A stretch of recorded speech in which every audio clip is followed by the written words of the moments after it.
All right, this is the third time I'm trying to get through this passage. It is difficult to read out loud for me. I do not know why. But I did notice, and you might too, that it is not in order. This is page 2. This is page 3. This is page 5. And then 4. And then 6. You can see that clearly things are out of order here. So when I read this, I'm going to be skipping to the correct pages. Okay, so don't be surprised. Well, you can be surprised, but you'll remember why quickly. So again, there are some vocabulary words here in blue if you need them. And I'm just going to read The Beginning of Things, a Greek myth retold by W.H.D. Roos. In the beginning, there was chaos, a great hollow void in which the seeds or beginnings of all things were mixed up together in a shapeless mass, all moving about in all directions. By degrees, these beginnings slowly sorted themselves out. The heavier parts gathered together and became earth. The lighter parts flew up and became the sky, with air between. And under the earth was a dark place called Tartarus. In the heavens, the sun, moon, and stars appeared one by one. On earth, the land separated from the sea. Rain fell, and the rivers ran down from the hills. Trees grew up, and the world became something like what we know. And it had the shape of a great round ball, or a disk, like a large plate. From chaos, the great void, came forth many and strange children. But first and most wonderful of all was Eros, or love, who came no one knows how, and was quite different from all the others. He outlived them all, and still lives, the most mighty of all divine powers.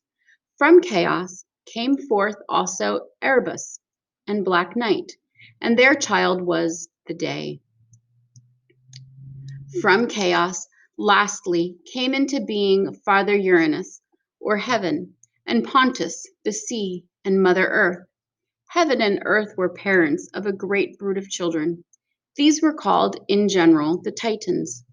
The brood began with monsters, but they improved as they went on. Among the monsters were 3 with 50 heads apiece and 100 hands. Their names were Cautus, Gyges, and Briareus. 3 were named the Cyclopses. Cyclops means Google-eyed, and the Cyclops had one huge eye in the middle of his forehead, with one huge and bushy eyebrow above it. There were others, some of whom we shall meet later, and then came a superior brood of children. I will not tell you the names of all these now, but one was Oceanus, the ocean stream, which runs like a great river all around the earth. And one was Hyperion, who took charge of the light by night and day. He was the father of Eos, the dawn, and Helios, the sun, and Selene, the moon. And the youngest of the children of heaven and earth was named Cronus, the youngest but the most terrible of them all. Now Uranus hated his children and feared them. As they were born, he hid them in secret places of the earth and kept them prisoners in darkness. But Mother Earth was angry to see her children so badly treated. So she persuaded them to rebel, and they did so, and cast down Uranus from the sky. They cast him down into Tartarus, the dark region below the earth. In the fight, he was wounded by Cronus. Drops of his blood fell on the sea, and from these drops sprang up Aphrodite, who became the goddess of beauty and love. Her name means daughter of the foam, because she came up out of the foam of the sea. Other drops of his blood fell on the earth, and from these sprang up the giants and the Furies. We shall hear of these later, for the giants made war on the gods long afterward, and the Furies used to range about the world when men were created, chasing and punishing those men who shed blood. Cronus was leader of this rebellion, and he became king of heaven in his father's place. When he became king, he cast down his brothers and sisters into Tartarus, except one, Rhea, whom he married. but he was not so careful about their children. Some of them were useful, like dawn and sun and moon, so he left them alone. Another of the Titans had 5 sons. Atlas was one of those sons, and he was made to stand by the gate of Tartarus and to hold up the sky on his shoulders. 2 others of this family were very famous afterward. Their names were Prometheus and Epimetheus, that is to say, forethought and afterthought. Prometheus was the cleverest of all the Titans, and he went to live on the earth. There, he used to wander about making models out of mud to amuse himself. Now, at that time, things were not quite sorted out from chaos, and there were bits of life still in the mud or clay of the earth. So when Prometheus made this clay into all sorts of odd shapes, the shapes came alive as he made them and became worms and snakes and crocodiles and all kinds of strange creatures, which you can see in museums. As he grew more skillful, he made also birds and animals, and at last he thought he could make something in the shape of the immortals. His first attempt went on 4 legs, like the other animals, and had a tail like them. It was a monkey, in fact. He tried all sorts of monkeys, big and small, until he found out how to make his model stand upright. Then he cut off the tail and lengthened the thumbs of the hands and twisted them inward. That may seem a very little thing, but it makes all the difference between a monkey's hand and a man's. Just try and see how many things you cannot do if you tie your thumb fast to your finger. And if you look at the skeleton of a man in the museum, you will see that you have a tiny tail in the right place, or at least the bones of it, all that is left after Prometheus cut it off. Thousands of years afterward, the Greeks used to show in one of their temples lumps of clay, which they said were left over after Prometheus had made the first man. This clay was the color of mud and smelled a little like human flesh. Prometheus was very much pleased with his new pet. He used to watch men hunting for food and living in caves and holes like ants or badgers. He determined to educate men as well as he could, and he was always their friend. Cronus did not take notice of what he was doing, and now we must turn to Cronus and see what he was doing himself.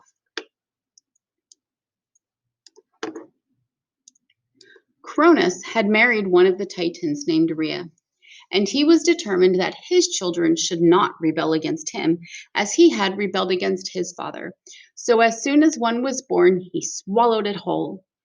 5 he swallowed up in this way. But then Rhea grew tired of this, as she wanted babies to play with. So when the 6th was born, she determined to save him. She took a big stone of the same size as a baby and wrapped it in swaddling clothes and presented it to Cronus as the last baby. Cronus promptly swallowed the stone and was quite contented. This was really a thing easy to manage, because no doubt the gods used to do with their babies just as the Greek mothers used to do. They wrapped them round and round with a long, narrow cloth until they looked like a chrysalis, or a long plum, with the baby's head sticking out at the end. Then Rhea took the real baby, whose name was Zeus, and hid him away in the island of Crete, in a cave which you can still see to this day. He was put in charge of 2 nymphs who fed him on goat's milk, and the cave was watched by guards. Whenever the baby cried, the guards made such a din by clashing their spears on their shields that Cronus heard nothing of its cries. Rhea bided her time, and when Zeus grew up, she told him how Cronus had swallowed his brothers and sisters, and how she had saved Zeus himself, and they made a plot against Cronus, as Cronus had done against his father. Together, they managed to give Cronus a strong dose of medicine. This made Cronus very sick, and he disgorged all of the children, one after another. First came the stone which Rhea had made him swallow, and Cronus was very much surprised to see that. You may see the stone if you wish, for it was placed in the sacred place of Delphi, and it is still there in the museum." Then came the 5 others in order. I must tell you their names now because they all come into the story. They were Hestia, Demeter, Hera, Hades, and Poseidon. Strange to say, they had all grown up quite well inside their father, and now they were as big as Zeus and ready to join in the plot. Then they all made war upon Kronos, and the war went on for 10 years, but neither party could win. Cronus got friends to help him as far as he could, and one of them was the wise Prometheus. As the war went on, Prometheus said, "Sir, I advise you to bring up your brothers from Tartarus." But Cronus was afraid of his brothers and said, "No, thank you, no brothers for me." When Prometheus found that Cronus was too stupid to take good advice, he went over to the side of Zeus. To Zeus he gave the same advice, and although Zeus was not very wise, he was wise enough to take this advice. So he set the 3 Cyclops named Thunderer, Lightener, and Shiner, and they were so grateful that they gave Zeus a gift each, the thunder and the lightning and the thunderbolt. They also gave Hades a cap, which made him invisible when he put it on. And they gave Poseidon a trident, or 3-pronged spear. Next, Zeus set free the 3 monsters with 50 heads and 100 hands. You see what an advantage that gave to Zeus. Each of them was like a quick-firing gun and could throw 100 stones for Cronus's one. Now Zeus made a feast for his friends. He gave them nectar, the drink of the gods, and ambrosia, the food of the gods, which was the food of immortality. And he said, "Now let us fight and make an end of this long war." Then there was a terrible battle. The 3 monsters caught up a rock in each of their 300 hands and cast them in volleys at Cronus. Zeus thundered and lightened and launched his thunderbolts. The earth shook, the sea boiled, the forest caught fire and burned. Blustering winds made confusion all around. In the end, they conquered Cronus and bound him in chains and shut him up in dark Tartarus. As far as heaven is high above the earth, so deep is Tartarus below the earth. 9 days and 9 nights a stone would fall from heaven to earth. 9 days and 9 nights it would fall from earth to deep Tartarus. A brazen wall runs around it, and brazen gates close it in. There Cronus was in prison, guarded by the Cyclops and the 300-handed monsters. In front of the gate stands Atlas, immovable, bearing the heavens upon his shoulders. A fearful watchdog guards the gates, Cerberus, with 3 heads and 3 gaping mouths. When anyone goes in, Cerberus fawns upon him and licks his hand with his 3 tongues. But if anyone tries to get out, Cerberus devours him up. There, night and day meet together and greet one another as one passes in and the other passes out. Within dwell sleep and death, brothers, the children of night. Sleep can wander over the earth at will, seizing men and letting them go. But death, once he gets a hold of a man, never lets him go again, for there is no pity in his heart. And there dwells Styx, the lady of the black river of hate, eldest daughter of Oceanus. When quarrels arise among the immortal gods, then Zeus sends his messenger Iris with a golden jug to bring some of the waters of Styx, which falls from a high and beetling rock. The gods must swear an oath by this water. If any of them breaks the oath for 1 year, he lies breathless and cannot partake of sweet nectar and ambrosia. After that year, he is cut off from the meeting of the gods for 9 years more, and then only may he come back and join their company. In that dark place, the banished Titans dwell, guarded by the monsters, and the Cyclops are always busy, foraging for the thunderbolts of Zeus. After the victory, Zeus and his 2 brothers were ready to fight each other to decide which should be king. But the wise Prometheus persuaded them to cast lots and to share the sovereignty among them. So lots were cast.